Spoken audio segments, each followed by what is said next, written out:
यावेळेस हा चेंडू वेगवान पाहायला मिळतोय, गोलंदाजी मार्ग कुणाल, यावेळेस हा चेंडू फसवा पाहायला मिळाला, काही एकदा पाहायला मिळत आहे.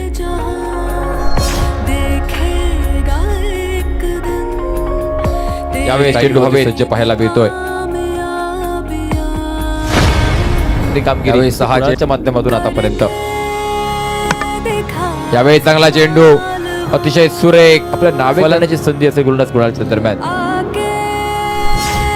फलंदाज जुनेद पाहायला मिळाला, यावेळेस स्ट्राईक एंड वरती नवीन फलंदाज जुनेद, आणि या फलंदाजासाठी टाकलेला हा निर्धाव चेंडू. नक्कीच जे रसिक प्रेक्षक आज मैदानावरती उपस्थित आहेत, तुम्हाला विनंती असेल टाळ्यांचा कडकडाट एकदा होऊन जाऊन दे गोलंदाजासाठी, कारण या खेळाडूंना या स्पर्धेतील आजच्या दिवसातील आजच्या रात्रीतील पहिलं मेडल षटक फेकण्याची किमया साध्य केली या मैदानावरती.